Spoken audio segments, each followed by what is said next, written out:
ഞാൻ പറഞ്ഞത്. ഈ ഒരു പണം കണ്ട് ഒരുത്തിനോട് വിളിച്ചോടിയപ്പോഴത്തേക്ക് ആണ് ഞാൻ പണം തന്നെയാണ് ഞാൻ ജീവിക്കുന്നത്. എനിക്ക് പണം വേണ്ടത്. പണമാണല്ലേ? പണം തന്നു കഴിഞ്ഞാൽ ചേച്ചി എന്തും ചെയ്യൂ? പണം തന്നു കഴിഞ്ഞാൽ ചേച്ചി എന്തെങ്കിലുമൊക്കെ ചെയ്യുവോ? പണം വേണം. പണം എല്ലാവർക്കും ആവശ്യമുള്ളൊരു കാര്യങ്ങളൊക്കെ തന്നെ. പണമില്ലാതെ കാലത്ത് ജീവിക്കാനൊന്നും പറ്റത്തില്ല. ചേച്ചി പറ, കേക്കട്ടെ.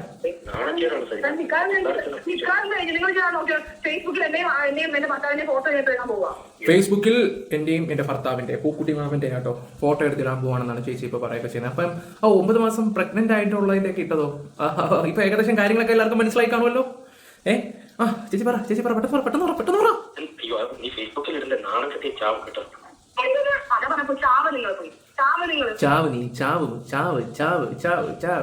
അയ്യോ, ഇതൊക്കെ പെണ്ണുങ്ങളുടെ സ്ഥിരം പരിപാടിയാണല്ലേ ഇതൊക്കെ? എനിക്ക് അയ്യ എല്ലാം ഇതൊക്കെ തന്നെ.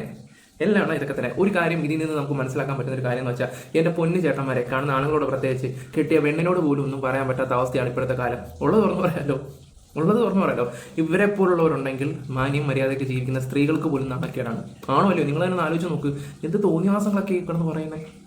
എന്റെ പൊന്ന് മുഖ്യമന്ത്രി വി ഡി സതീശനെ കാണാൻ പോയിരിക്കുകയാണ് ചേച്ചി. വി ഡി സതീശനോണ്ട് കംപ്ലൈന്റ് ഒക്കെ കൊടുത്തിട്ട് ഫോട്ടോസും കാര്യങ്ങളൊക്കെ ഇടുകയൊക്കെ ചെയ്ത്. പാവത്തിന് അറിയത്തില്ലല്ലോ സത്യാവസ്ഥ എന്താണെന്ന്. മുഖ്യമന്ത്രി വി ഡി സതീശനെ പോയി കണ്ട്. കൂടെ ഒരുത്തിയുണ്ട്, ഷാരു എന്നാണെന്ന് തോന്നുന്നു അവരുടെ പേര്. അവരും പോയിട്ടുണ്ട് കാണാൻ. ഫോട്ടോസൊക്കെ ഞങ്ങൾ കണ്ടു കേട്ടോ. മുഖ്യമന്ത്രിക്ക് പരാതിയൊക്കെ കൊടുത്തു. ഡേ കിടക്കുന്നു. ഫിറോസ് വന്നിട്ട് A to Z കാര്യങ്ങൾ പുറത്തു വിട്ടു. ഞാൻ ഒരു കാര്യം തുറന്നു പറയാം. ഈ ഫിറോസ് എന്ന് പറഞ്ഞ വ്യക്തി ഇച്ചിരി പൊങ്ങച്ചൊക്കെ കാണിക്കുന്ന ആള് ഒരു മണ്ടനും ശുദ്ധനുമാണ്. ഇയാളുടെ ലൈഫിൽ വന്ന് പോയ പെൺകുട്ടികൾ എല്ലാം ഉടായ്പ ടീമുകളാണ്. എനിക്ക് ഒരു കേസ് കിട്ടിയ നല്ല അനുഭവം ഉണ്ടായിരുന്നു. ഞാൻ ഈ ഒരു വീഡിയോ ചെയ്തപ്പോൾ എന്നെ ഒരാൾ കോൺടാക്ട് ചെയ്തിട്ടുണ്ടായിരുന്നത്. എൻ്റെ പൊന്നു മോനി, എന്തിനാ പ്രായം ചെന്ന വ്യക്തിയുടെയൊക്കെ ശാപങ്ങൾ മേടിച്ചു വെക്കുന്നത്? ഇങ്ങനൊന്നും പറയല്ലേ മോനി എന്നൊക്കെ പറഞ്ഞിട്ട്, ഇതല്ല വേറൊരാൾ എന്നെ വിളിച്ചിട്ടുണ്ടായിരുന്നു. ആട്ടിവിട്ട് ഞാൻ പച്ചയ്ക്ക് ആട്ടിവിട്ട്. കാരണം കുത്തിത്തിരിപ്പുണ്ടാക്കുക. ഈ ഫിറോസിന്റെ അടുത്ത് വിളിച്ചിട്ട് കുത്തിത്തിരിപ്പുണ്ടാക്കി. ഞാൻ അവരോട് സംസാരിച്ചിട്ട് പോലുമില്ല. എന്നിട്ട് ഞാനും ഇദ്ദേഹം കൂടെ ഒന്ന് ജസ്റ്റ് ഒന്ന് ഫോണിൽ കൂടെ സംസാരിച്ചിട്ടുണ്ടായിരുന്നു. പക്ഷെ അപ്പം ഞാൻ പറഞ്ഞ ഇന്ന പോലെയാണ് കാര്യങ്ങൾ, ഇതാണ് എൻ്റെ ദിവസം. അങ്ങനെ വരാൻ വഴിയില്ല. ആളൊരു പാവം പിടിച്ച ആൾ അങ്ങനെ ഒന്നും പറയില്ല.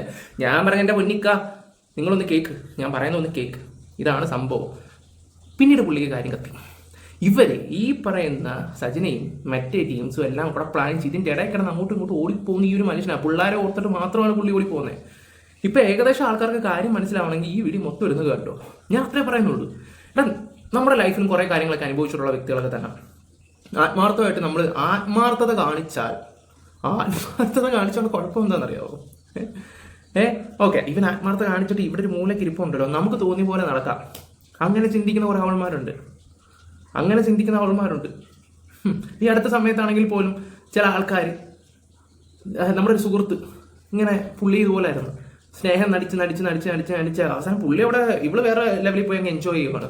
ഇവൻ മണ്ടൻ, പറഞ്ഞിട്ട് കാര്യമില്ല.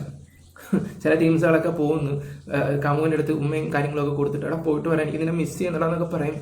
പോകുമ്പോഴോ ഏതെങ്കിലും വല്ല ഹോട്ടലോ വല്ലോ ആയിരിക്കും. ഇതൊക്കെ നമ്മുടെ നാട്ടിലിപ്പം ഞാൻ വിചാരിച്ച് ഓക്കെ സാധാരണപ്പെട്ട ആൾക്കാരുടെ ഇടയിലായിരിക്കും ഇതെന്നൊക്കെ. നിങ്ങളൊക്കെ വലിയ ആൾക്കാരല്ലേ, നാണവും മാനവും ഉണ്ടോ എന്നാണ് ഞാൻ ആലോചിക്കുന്നത്.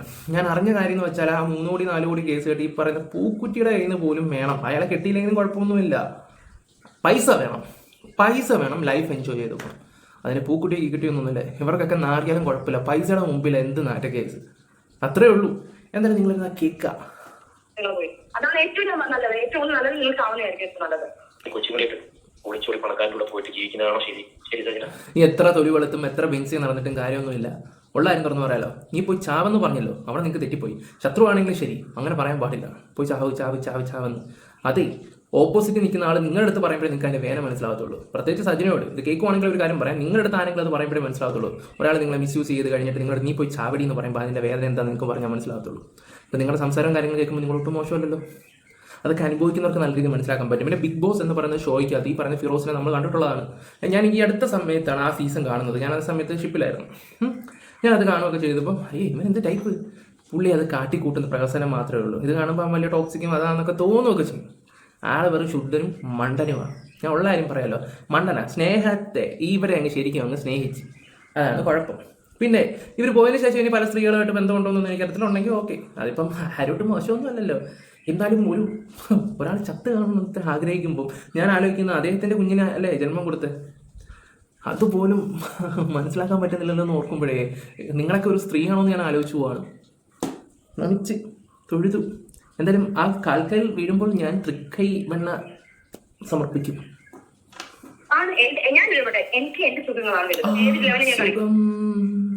സുഖം സുഖം. ഞാനൊരു കാര്യം പറയാം. ഈ മരിക്കാൻ കിടക്കുന്ന സമയത്ത് നമ്മുടെ കൂടെ ആരെങ്കിലുമൊക്കെ ഉള്ള ഒരു ഭാഗ്യമാണ്. എത്ര പണം ഉണ്ടെന്ന് പറഞ്ഞിട്ടും കാര്യമില്ല. നമുക്ക് വയ്യാതെ കിടക്കുന്ന സമയത്ത് മരുന്നെടുത്ത് തരിക, അതൊക്കെയാണ് ലൈഫിൽ സുഖം വരണമെന്ന് പറയത്തില്ലേ. അതാണ് നമുക്ക് കിട്ടേണ്ട ഏറ്റവും വലിയൊരു ഭാഗ്യം എന്ന് പറയുന്നത്. സജനെ, ഒരു കാര്യം ഞാൻ എടുത്തു പറയാം, ഇതൊക്കെ അങ്ങ് പോകും. ഈ ചർമ്മവും തൊലിവെളുപ്പും അതും ഇതുമൊക്കെ അങ്ങ് പോകും. മടി പിടിച്ച് നടക്കേണ്ട ഒരു അവസ്ഥ എല്ലാവർക്കും വരും. ആ സമയത്ത് നിനക്ക് ആ ഒരു തുണ ഉണ്ടാണെന്ന് നീ ചിന്തിക്കണം. ഇപ്പോഴത്തെ സുഖം നോക്കാതെ നാളത്തെയും കൂടെ കാര്യം ഒന്ന് ആലോചിച്ചാൽ നല്ലതായിരിക്കും. ഇതിപ്പോൾ എന്നെക്കാളും മൂത്തം കണ്ടാണ് ഈ സ്ത്രീ, എന്നെക്കാളും നല്ല വയസ്സിന് മൂത്തമാണ്. ഒരു അനിയൻ പറഞ്ഞു വരുന്നതായിട്ട് കണ്ടാൽ മാത്രം മതി. എന്തായാലും ഫിറോസിൻ്റെ വീഡിയോ നമുക്കൊന്ന് കാണാം. ഇനി അങ്ങോട്ട് കാഴ്ചയോടെ കാഴ്ചയായിരിക്കും. എന്തായാലും ഞാൻ നമിച്ചിരിക്കുന്നത്. എന്തായാലും ആ കുട്ടിയുടെ കാര്യം ഓർക്കുമ്പോൾ എനിക്ക് നല്ല വിഷമങ്ങളും കാര്യങ്ങളും ഉണ്ട്. അവർ നിൽക്കുന്നത് തെറ്റായിട്ടുള്ള സ്ഥലമാണ്. അത് സമയം പോലെ എനിക്ക് തോന്നി ഇവർ തന്നെ അവരെ ഒഴിവാക്കും. അച്ഛൻ്റെ അടുത്ത് പറഞ്ഞിട്ട് എന്നെ എന്റെ ലെവലിൽ വിട്ടേക്ക്. ഞാൻ കേസ് നോക്കാൻ വേണ്ടി നിൽക്കുക. നിങ്ങൾ എന്താ വിചാരിക്കുന്നത്? ഏത് ലെവലിൽ ഞാൻ പോയി ഏത് ലെവലിൽ വേണമെങ്കിലും പോകും. നമ്മുടെ സായി ചേട്ടൻ ഉണ്ടല്ലോ ബിഗ് ബോസിലെ സീക്രട്ട് ഏജന്റ്, നമ്മുടെ സായി ചേട്ടൻ എല്ലാ കാര്യങ്ങളും പറഞ്ഞപ്പോഴത്തേക്ക് എല്ലാവരും സായി കുറ്റം പറഞ്ഞിട്ടുണ്ടായിരുന്നു. ഒരു മലപ്പുറംകാരൻ ഒരു കാർ കൊണ്ട് ഇവർക്ക് കൊടുത്തായിരുന്നു. സെക്കൻഡ് ഹാൻഡ് കാർ, പൂക്കുട്ടി പറഞ്ഞിട്ടുള്ള ഒരു കാറാണ്. ആ കാറ് കൊടുത്ത് അടവല്ല 1 ലക്ഷം രൂപ കൊടുക്കാനോ 2 ലക്ഷം രൂപ കൊടുക്കാനുള്ളത് ഇപ്പോഴത്തെ കൊടുത്തില്ല. മലപ്പുറം കൊടുത്തില്ല. അതിനെടുത്ത് അവനെ കാർ എടുത്തിട്ട് അങ്ങ് പോയി. അതിനകത്ത് 6 പവൻ്റെ സ്വർണ്ണം ഉണ്ടെന്ന് പറഞ്ഞിട്ട് കൊണ്ട് കേസ് കൊടുത്ത് അവനെ ജയിലിലിട്ട ടീമാണ് ഇവരെല്ലാം കൂടെ. കർമ്മയാടി, ഒരു കുടുംബത്തിന്റെ കർമ്മയാണ് എനിക്ക് പഠിച്ചിരിക്കുന്നത്. ഇനി നമുക്ക് ഇതെല്ലാം ഒന്ന് കേട്ടിട്ട് വരാം. ഓക്കെ, നമ്മുടെ ചാനൽ ആദ്യമായിട്ട് കാണുന്നവരെല്ലാവരും സബ് ചെയ്യുക. നിങ്ങളുടെ അഭിപ്രായം കമന്റ് ബോക്സിൽ രേഖപ്പെടുത്തുക. ഒന്ന് ലൈക്ക് അടിക്കുക, ഒന്ന് ഹൈപ്പ് കൊടുക്കുക. അടിച്ചു കയറി വരാം. എനിക്കറിയാം, എനിക്കെതിരെ ഉള്ളവരൊക്കെ ഇതിലും വലിയ കൈകളിലേക്ക് എത്തും. അവർ ഇതിലും വലിയ കളികളൊക്കെ കളിക്കുന്നതാണ്. പക്ഷേ സത്യം വിജയിക്കണം. നാളെ ഒരു പക്ഷേ ഈ വീഡിയോ വന്നതിന് ശേഷം ഒരു പക്ഷേ ഞാൻ കൊല്ലപ്പെട്ടേക്കാം. കാരണം അത്രയും വലിയവരാണ് ഈ നിൽക്കുന്നത്. അത്രയും മരിക്കുമെങ്കിൽ മരിക്കട്ടെ ബ്രോ, പോകാൻ പറ. വേണ്ട, മനുഷ്യൻ്റെ കാര്യമല്ലേ, ജീവിച്ചു കൊതിക്കാൻ കാണത്തില്ല. നിങ്ങൾ ഹാപ്പി ആയിട്ടിരി ബ്രോ. എന്തായാലും ആൾക്കാർ സപ്പോർട്ട് ചെയ്യും. എന്തായാലും എക്സ്പോസ് ചെയ്തത് നന്നായി. ഇപ്പം നിങ്ങളുടെ സ്വഭാവമാണ് എല്ലാവരും പറയുന്നത്. അവൻ ശരിയല്ല, അവൻ്റെ സംസാരം ബിഗ് ബോസിൽ കണ്ടില്ലെന്ന് എല്ലാവരും പറയുക ശരി. പക്ഷേ എന്താണ് റിയാലിറ്റി എന്ന് വെച്ചാൽ നിങ്ങൾ അതൊന്ന് പ്രൂവ് ചെയ്തല്ലോ. ഇനി എല്ലാവരും കണ്ടിട്ടോ.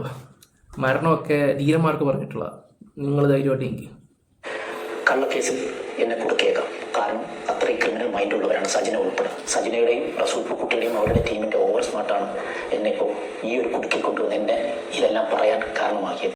സജിനയുടെയും റസൂൽ പൂക്കുട്ടിയുടെയും അവരുടെ ടീമിൻ്റെ ഓവർ സ്മാർട്ടാണ് എന്നെ ഇപ്പോൾ ഈ ഒരു കുടുക്കിൽ കൊണ്ടുവന്ന് എന്നെ ഇതെല്ലാം പറയാൻ കാരണമാക്കിയത്. എത്രയും പെട്ടെന്ന് ഒരു ലീഗൽ സംഭവം എടുത്തിട്ട് ഇവനെതിരെ കേസ് ഫയൽ ചെയ്യുക. ഫിറോസിനെതിരെ എത്രയും പെട്ടെന്ന് ഒരു ലീഗൽ സംഭവം എടുത്തിട്ട് ഇവനെതിരെ കേസ് ഫയൽ ചെയ്യുക. ഫിറോസിനെതിരെ ഫിറോസിന്റെ കയ്യിലത്തെ ഏറ്റവും വലിയ ആയുധമാണ് നീ പ്രഗ്നന്റ് ആണെന്നുള്ളത്. നിങ്ങളുടെ കുബുദ്ധി കാരണം. ഇനി എനിക്ക് എത്രയോ നാളുകളായിട്ട് നീ നിന്റെ കൂട്ടുകാരത്ത് പറഞ്ഞോണ്ടിരിക്കുന്ന കാര്യമാണ്. എന്ത് പറഞ്ഞോണ്ടിരിക്കുന്ന കാര്യമാണ്? എന്തോന്ന് നീ തന്നെയാണ് ആണല്ലോ പറയണ്ട, അന്ന് മറച്ചു വെക്കേണ്ട കാര്യങ്ങളൊന്നും അല്ലല്ലോ. നമസ്കാരം. 10 വർഷം നീണ്ടു നിൽക്കുന്ന ജീവിതാനുഭവങ്ങൾ ഒരു വലിയ ഫയലിലെ ഒരു അവസാന ചാപ്റ്റർ ഇപ്പോൾ എത്തി നിൽക്കുകയാണ്. ആ ചാപ്റ്റർ തുറക്കുമെന്ന് ഭയന്ന് ആ ചാപ്റ്ററിലെ പ്രഗത്ഭനായ ക്രിമിനൽ ഷുഗർ ഡാഡി വുമണൈസർ ആയ മിസ്റ്റർ റസൂൽ പൂക്കുട്ടി, ആ റസൂൽ പൂക്കുട്ടിയുടെ മുഖം രക്ഷിക്കാൻ വേണ്ടി 101% കെട്ടിച്ചമച്ച ലിറ്ററലി ഫേക്കായ മാനിപ്പുലേറ്റഡായ ഒരു കള്ളക്കഥ